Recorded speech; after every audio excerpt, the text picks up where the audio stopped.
आजच्या या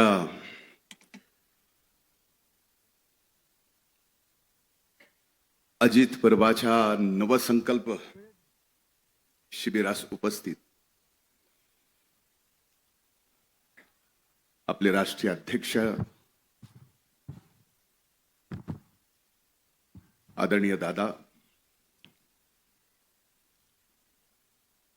आदरणीय प्रफुल्लभाई पटेल साहेब, राज्याचे अध्यक्ष आदरणीय तटकरे साहेब, महिला आघाडीच्या अध्यक्षा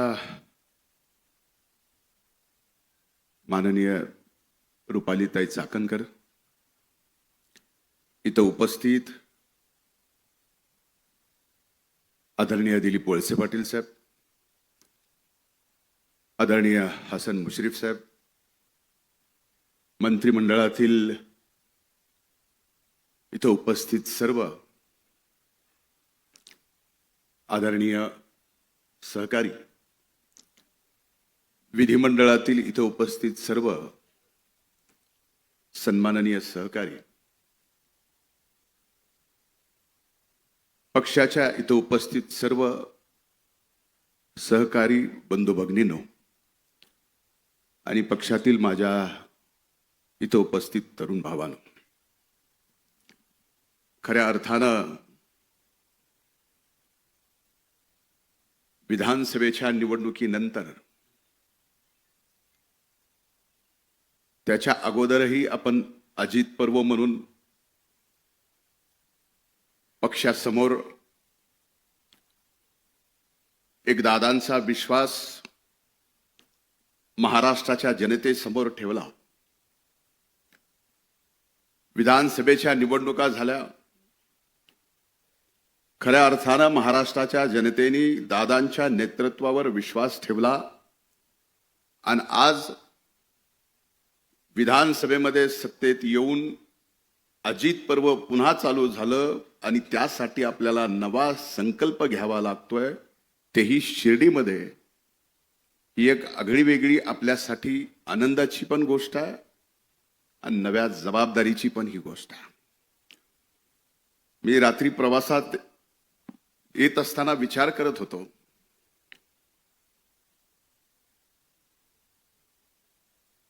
की शिर्डीच्या या बाबांच्या पवित्र भूमीमध्ये ज्यांनी शिकवणच श्रद्धा आणि सबुरीची दिली आहे, आपल्या पक्षाने सुद्धा 17, 18, 19 तारखेला या बाबांच्या पवित्र भूमीमध्ये श्रद्धा आणि सबुरीची शिकवण देत असताना काही दिवस अगोदर भारतीय जनता पार्टीने सुद्धा त्यांचं राज्याचं अधिवेशन याच साईबाबांच्या पवित्र भूमीत ठेवलं. तिथं सुद्धा बाबांची तीच शिकवण होती, श्रद्धा आणि सबुरी. सांगायचा मुद्दा एवढाच आहे, महायुतीत सत्तेत आपण आहेत. सत्तेतल्या 2 पक्षांनी शिर्डीमध्ये बाबांच्या या पवित्र भूमीत जिथं श्रद्धा आणि सबुरी शिकवली जाते, तिथं सत्तेत आल्यानंतर पक्षावर निश्चिम श्रद्धा ठेवावी लागते आणि पक्षाच्या नेतृत्वात विश्वास ठेवून सबुरीची शिकवण सुद्धा अंगी घ्यावी लागते. कदाचित हेच कारण असू शकतं म्हणून या शिर्डीच्या बाबांच्या दरबारात आज राष्ट्रवादी काँग्रेस पार्टीचं अजित पर्व एक नवसंकल्प आपल्याला हाती घेण्यासाठी या शिबिरात बोलवलेला आहे. खरं तर मी अनेकदा दादांच्या बाबतीमध्ये, पक्षाच्या विचारांच्या बाबतीमध्ये मी बोलत आलेलो आहे. माझ्यापेक्षा अनेक मान्यवर राष्ट्रवादी काँग्रेस पक्षामध्ये मी या पक्षात यायच्या अगोदरपासून आहे. 2012 पासून दादांच्या हाताला म्हणावं का बोटाला म्हणावं, बोटालाच धरून राष्ट्रवादी काँग्रेस पार्टीच्या दादांच्या पाठीमागे निघाला. त्यावेळेस भारतीय जनता पार्टीचा मी विधान परिषदेचा आमदार होतो.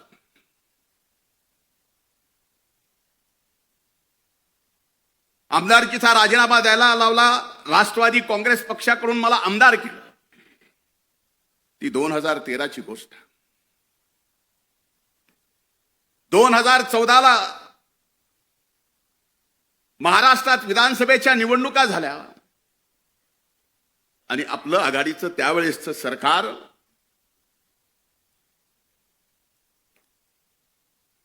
फार फरकाने पडलं आणि त्यावेळेसच्या भारतीय जनता पार्टीच्या सरकार आला. मला माहित नाही माझ्या त्यावेळेस, माझ्यासाठी पक्ष म्हणजे त्यावेळेस दादानी मला माझ्यात काय पाहिलं आणि माझ्यावर विधान परिषदेच्या म्हणजे वरिष्ठ सभागृहाच्या विरोधी पक्ष नेतेपदाची जबाबदारी अतिशय कमी वयात माझ्या खांद्यावर टाकली. दादा, म्हणूनच आज हा धनंजय मुंडे अजित पर्वच्या नवसंकल्पाच्या या शिबिरात एकदा विरोधी पक्ष नेता म्हणून, 5 वर्षात 2दा मंत्री म्हणून आणि पुन्हा सरकार आले म्हणून तिसऱ्यांदा मंत्री म्हणून या ठिकाणी ताठमानानं उभं राहून बोलू शकतो. ही ताकद दादांची एकदा पाठीमागं उभी राहिली.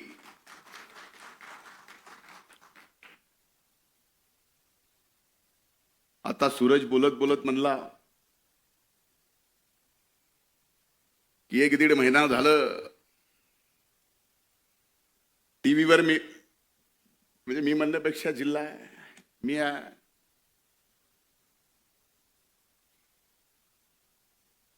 सूरज नाम है इसीलिए तो बदनामी पीछे है. अरे नाम ही नहीं होता तो बदनामी थोडी होती. पण एक निश्चित सांगतो, आदरणीय तटकरे साहेब साक्षीदार आहेत. वारंवार मला त्यांनी शिकवून, एखाद्याला मोल्ड करतो ना तसं करायचा प्रयत्न त्यांनी केला. 2014ला विरोधी पक्ष नेते पदाची जबाबदारी घेतल्यानंतर 2019 पर्यंत तटकरे साहेबांना आठवत असेल, तुम्ही अध्यक्ष होतात, मी विरोधी पक्ष नेता होतो, दादा आपले नेते होते. 1 नाही 2 नाही 3 नाही तर 4 वेळेस तशा पडत्या काळात पक्षाच्या हल्ला बोल यात्रेपासून, परिवर्तन यात्रेपासून, शिवस्वराज्य यात्रेपासून 4 यात्रा सत्ता नसताना महाराष्ट्रातल्या सामान्य माणसाचे प्रश्न आणि त्या प्रश्नावर आवाज उठून आपण 19च्या निवडणुकीला लढलोत. भलेही तेवढं मोठं यश आलं नाही, पण 14 पेक्षा चांगले आमदार या ठिकाणी निवडून आले. हे मात्र निश्चित राष्ट्रवादी काँग्रेस पक्षाच्या त्या काळातील कष्ट घेणाऱ्या प्रत्येक सहकार्याचा, हे मान्य करायलाच पाहिजे. आता 19 नंतरचा पुढचा काळ तसा सांगणं कितपत योग्य आहे, पण सांगितला गेला पाहिजे. का सांगितला गेला पाहिजे? अगदी पहाटेच्या शपथविधीच्या बाबतीत, त्याला पहाट म्हणत नाही असं दादा नेहमी म्हणतात,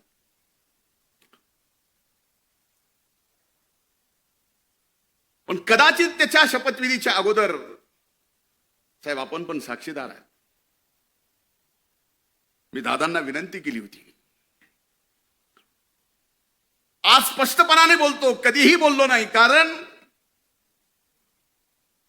इथं फक्त आणि फक्त राष्ट्रवादी काँग्रेस पक्षाचे दादांचे एकनिष्ठ सहकारी आहेत म्हणून मी हे बोलायची हिंमत ठेवतो.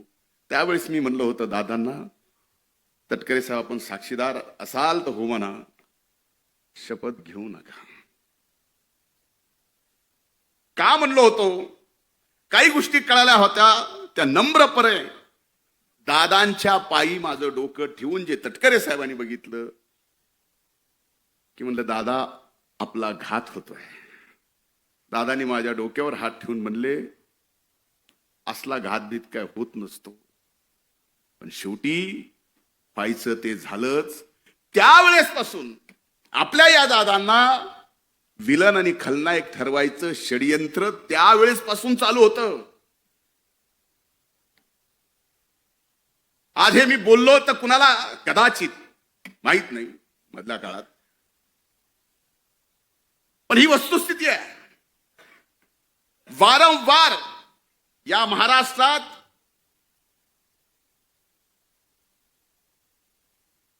आदरणीय पवार साहेबांच्या नंतर महाराष्ट्रात राष्ट्रवादी काँग्रेस पक्ष प्रामाणिकपणानं पुढे आणण्यासाठी आणि तो पक्ष पुढे आणण्यासाठी नाही तर ती ताकद म्हणून आणि ती ताकद महाराष्ट्रात सत्तेत म्हणून आणायचा प्रयत्न जर इमानदारीनं कुणी केला असेल तर आदरणीय दादानी केला, हे नम्रपणानं मला या ठिकाणी आपल्या सर्वांच्या समोर सांगावंसं.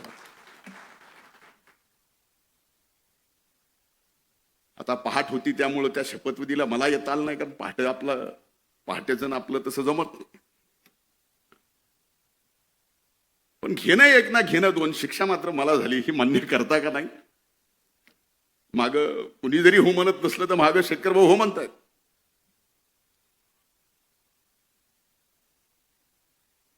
त्यानंतर ज्या वेळेस सर्व राष्ट्रवादी काँग्रेस पक्षाच्या मान्यवर नेत्यांनी ठरवलं की आता आपल्याला भारतीय जनता पार्टी सोबत युती करावी लागते, दादानी तो निर्णय घेतला आणि आपण सर्वजण दादांच्या पाठीमागे खंबीरपणानं उभं राहिलो.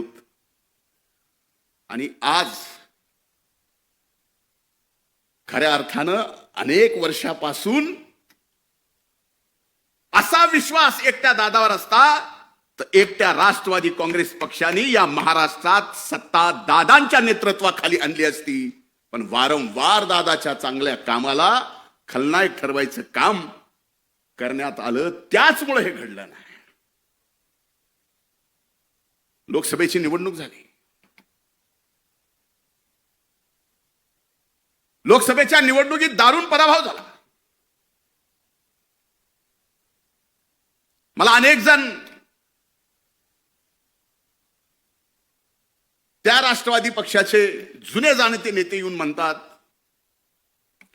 तू कशाला लोकसभेला कोयनीच्या प्रचाराला आला? त्याच्यामुळं तुला आता बघ विधानसभेत काय होते. जे व्हायचंय ते होईल. मला पक्षाने सांगितलं जा तिथं सभा घे. सभा घेतल्यानंतर त्याचा परिणाम माझ्यावर काय होईल याचा विचार करणारा एवढ्या हलक्या काळजाचा मी राष्ट्रवादीचा दादाचा कार्यकर्ता नाही. आणि माझी विनंती आपल्याला, आपल्यापैकीही कुणी नाही नसणारच, पण हो ते सगळं केल्यानंतर त्याची किंमत मोजावी लागते. मोजावी लागली तरी बेहतर, त्याला कमीपणा लागेल. त्याचा राग धरला. जो संकल्प काही जणांना पाडण्यासाठी, मुश्रीफ साहेब आहेत, आदिती माय आहे, मैं खुद गब्बर है, वळसे पाटील साहेब आहेत, यांना पाडायचंच अशी यादी कमी नव्हती. पण पडलं कोणीच नाही. तुम्ही लाखभर मतांना आलात, मी जरा जास्त मतांना आलो म्हणून मला भोगावं लागायला की काय असं मला वाटायला लागले. पण ही वस्तुस्थिती आहे. काही जणांनी आता खरं खरं उघडं पडलंय. पण दादा एक निश्चित सांगतो, माझ्यावर तुम्ही विरोधी पक्ष नेते पदाची जबाबदारी दिली, तो काळ तुम्ही बघितला की एक विरोधी पक्ष नेता सुद्धा राज्याच्या मुख्यमंत्र्याला काही मुद्द्यावरती खाली वाकवू शकतो. तुमच्या डोळ्याने तुम्ही ते पाहिलं. सामाजिक न्याय मंत्री पद दिलं, मी म्हणत नाही की तो माझ्यावर अन्याय होता, तोही मी न्याय म्हणून स्वीकारला. आणि एवढे चांगले निर्णय घेतले की शेवटी तुम्ही मला म्हणायला लागलात की अरे हे सामाजिक न्याय विभाग जास्त पळवू नको, कारण ते विभाग जास्त पळाला की सरकारला सुद्धा त्या स्पीडनं पळवावं लागतं. इकडे 1,00,000-2,00,000चा एखादी योजना विद्यार्थ्यांना काढली की इकडे अनेक विभागाच्या त्या योजना त्या विभागाला काढाव्या लागायच्या. अरे ज्या जातीपातीवरती गावाची नावं होती, ती महाराष्ट्रातली जातीपातीची गावाची नावं बदलण्याचं काम सुद्धा दादा तुमच्या नेतृत्वाखाली तुमच्या एका कार्यकर्त्याला सामाजिक न्याय मंत्रीपद दिल्यानंतर हे करता आलं. कृषी मंत्र्याची जबाबदारी दिली कोकाटे साहेब. फार चांगलं खातं काम करायला, विभाग फार चांगला आहे. आपण सकाळी चांगलं काम करतो, खरंच चांगलं काम आहे.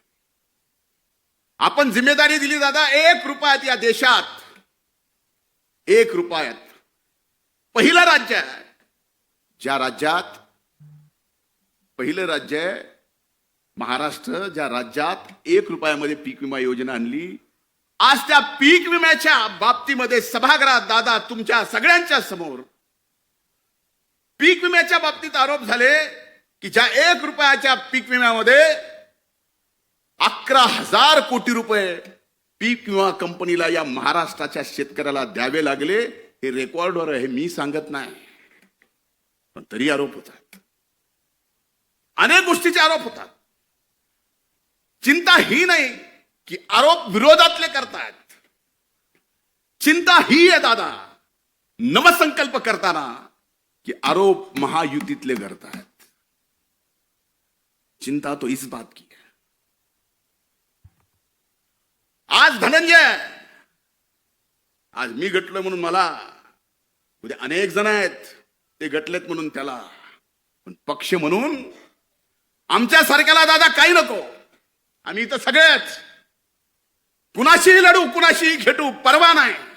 तुम्हाला माहिती आहे, आपल्यापैकी अनेक जणांना माहिती आहे, त्या स्वर्गीय मुंडे साहेबांच्या विरोधात कुणी बोलायला आणि लढायला त्यावेळेस तयार नव्हतं. दादा फक्त तुम्ही माझ्या मागे होतात म्हणून त्या परळी वैद्यनाथ मतदारसंघात 14ला हरलो असून 19ला दादा पक्ष सत्तेत आला नाही, पण परळी विधानसभा मतदारसंघ कधी कुणी विचार केला नव्हता राष्ट्रवादी काँग्रेस पक्षाच्या घड्याळावर निवडून येईल. दादा आणून दाखव. बळ दिल्यानंतर आणि आपल्या मागे नेता आहे हे बघितल्यानंतर अनेक जण एव्हरेस्ट सारखा डोंगर सुद्धा चढून तिथं आपल्या पक्षाचा झेंडा लावू शकतात. हे एक उदाहरण द्यायचं म्हणून मी परळीचं दिलंय. समजू नका की मी काय दिवे लावलेत ते, असं बिलकुल नाही. वस्तुस्थिती आहे. अनेक गोष्टी सांगितल्या पाहिजे. आज एकीकडं ह्या सगळ्या परिस्थितीमध्ये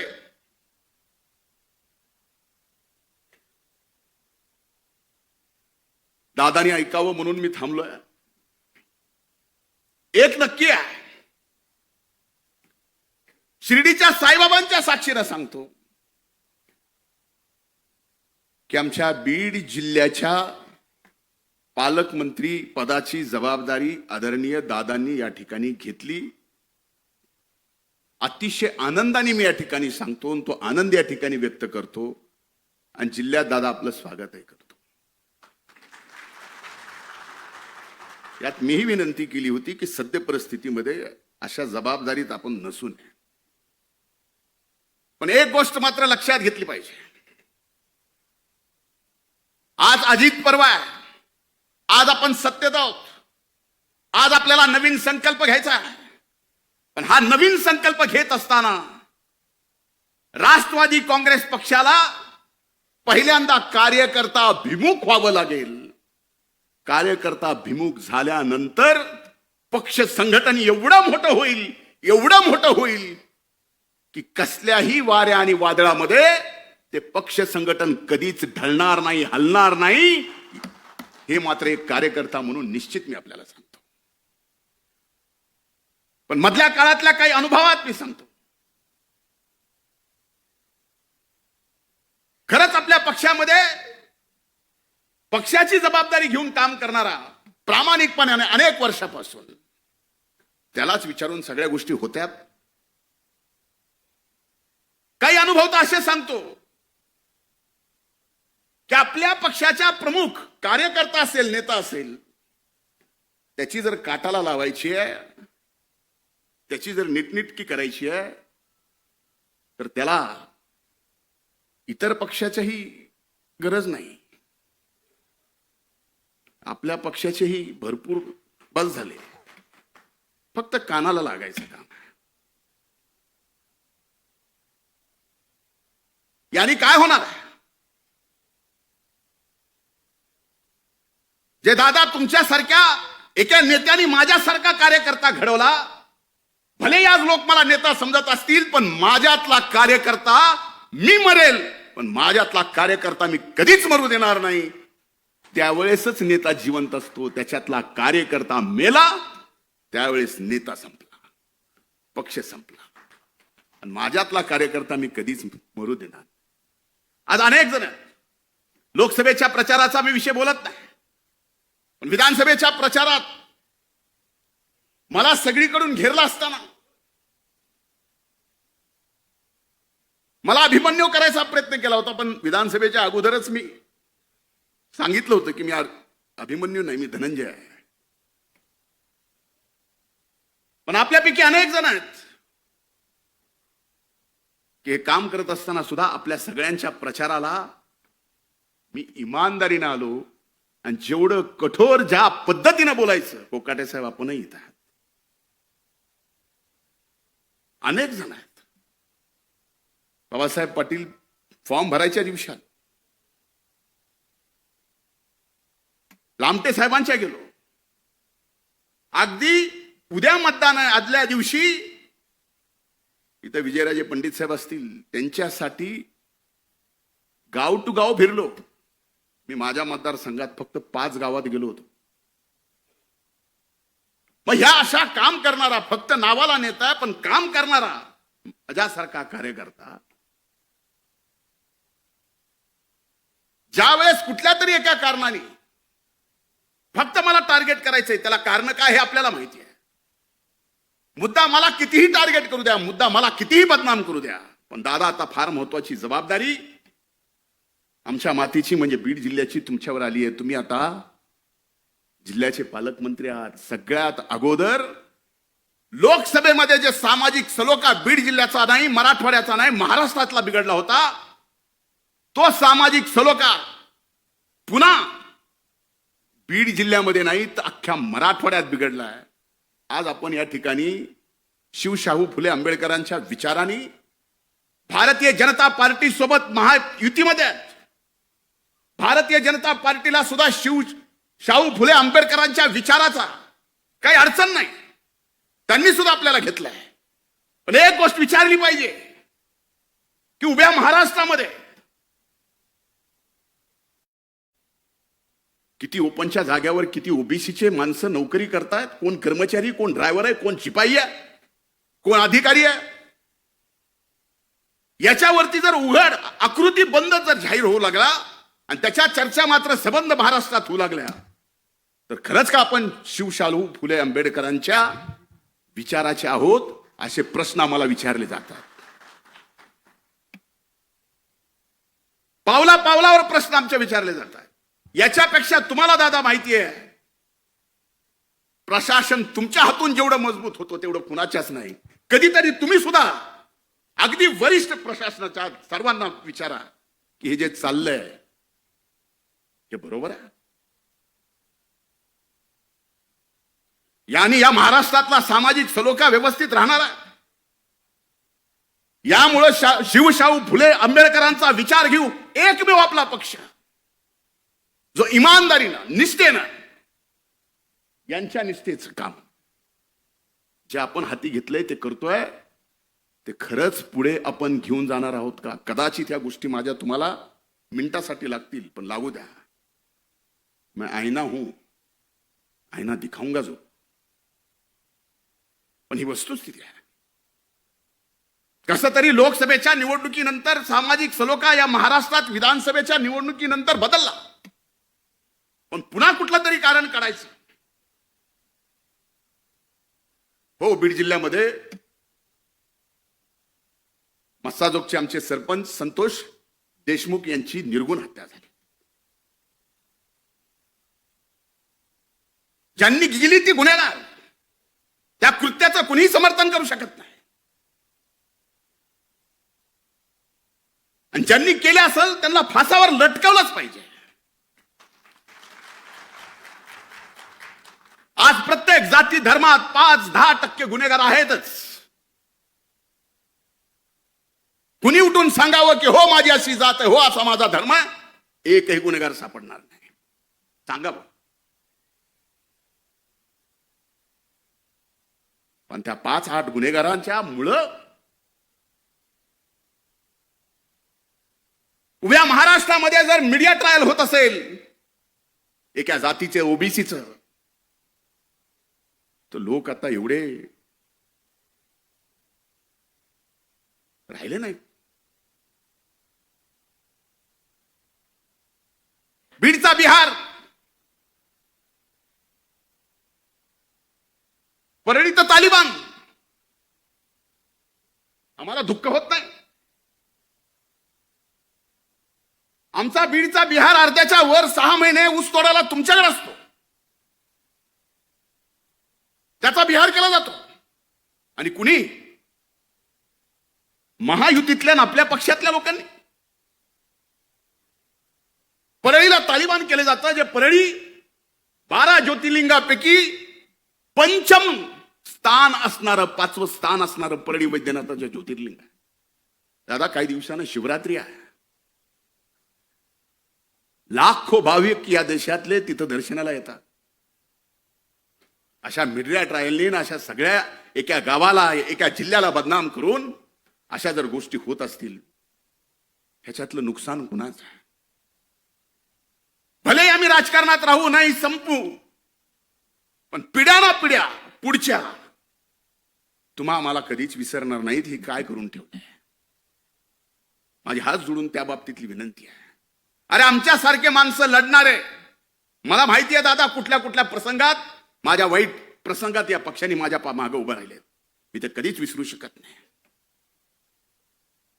मरेपर्यंत विसरू शकत नाही. मेल्यानंतर माझी अग्नी दिली तर त्या अग्नीतला धूर सुद्धा तुमच्या उपकाराची परतफेड करू शकत नाही दादा, मला माहिती आहे. असे प्रसंग कुणावर आले नाहीत. आणि असे प्रसंग कुणावर आले तर आमच्यासारखे कार्यकर्ते सुद्धा कुठे थांबले नाहीत. कुणी अंगावर आलं तर आम्ही सुद्धा आमच्या नेत्यासाठी शिंगावर घ्यायचं कमी केलं नाही.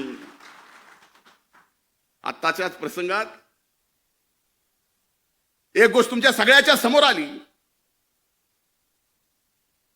की मी मुंबऱ्याला नजीब मुल्ल्याच्या प्रचाराला का आलो, म्हणून ते सगळं चाललंय. ह्या सगळ्या गोष्टीचा विचार होणं आवश्यक आहे.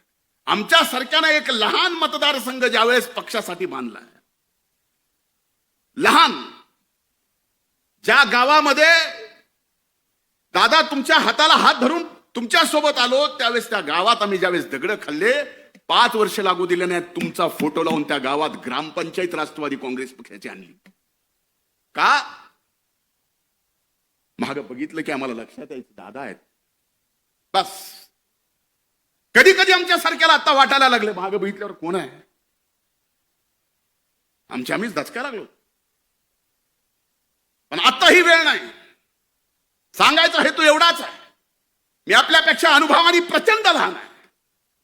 कधी कुणाला वाटतं मी सिरियस नाही. चुका काढायच्याच ठरल्या, टीकाकार व्हायचंच ठरलं तर माझ्यासारखं टीकाकार कुणीच होऊ शकत नाही. प्रत्येकाच्या अंगी आहेत, माझ्या असू शकतात. पण आज जर दादांच्या अथक परिश्रमातून, आपल्या सर्व मान्यवराच्या अथक परिश्रमातून पुन्हा महायुतीत आपण सत्तेत आलो असोल आणि आपल्याला जर नवसंकल्प हाती घ्यायचा असेल तर कार्यकर्त्याला ताकद देताना त्या कार्यकर्त्यावर तेवढाच विश्वास सुद्धा ठेवला पाहिजे जेवढा विश्वास आमच्या नेत्यावर. अविश्वासाने मजबूत संघटन उभं राहू शकत नाही, राहू शकत.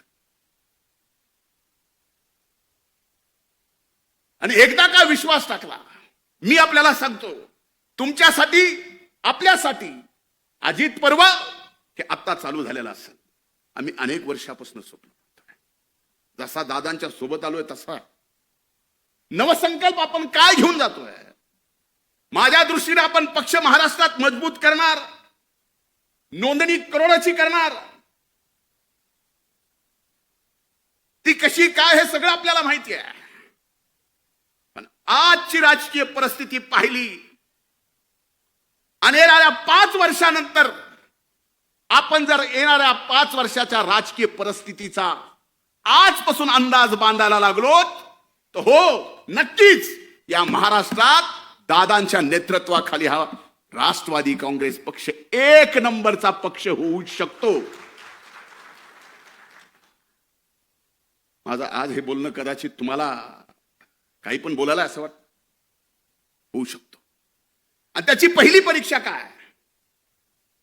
आता आदरणीय मुश्रीफ साहेबांनी सांगितलं, पावसाळ्याच्या आत महानगरपालिका, नगरपालिका, पंचायत समिती, जिल्हा परिषदेच्या निवडणुका आहेत.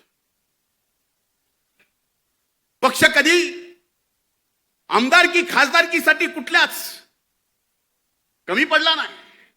पण आज पक्षाच्या वतीनं मी आपल्याला सांगतो की या नगरपालिकेच्या, महानगरपालिकेच्या, पंचायत समितीच्या, जिल्हा परिषदेच्या तुमच्या निवडणुकीला सुद्धा हा पक्ष कुठंच कसाच कसल्याच अर्थानं कमी पडणार नाही. पण आपल्याला जिंकायचंय, हा नवसंकल्प आहे पहिला.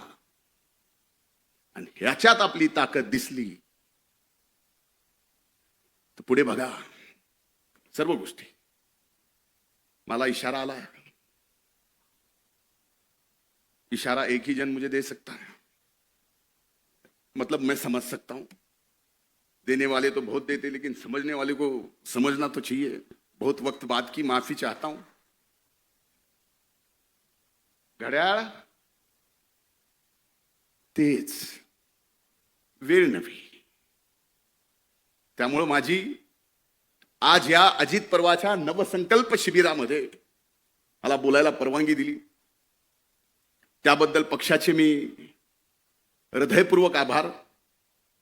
आणि दादा, एक शब्द देतो पक्षासाठी, मी एक निष्ठावंत कार्यकर्ता आहे. माझी जडणघडण कार्यकर्त्यातून झालेली आहे. उद्या तुम्ही माझ्यासारख्यावर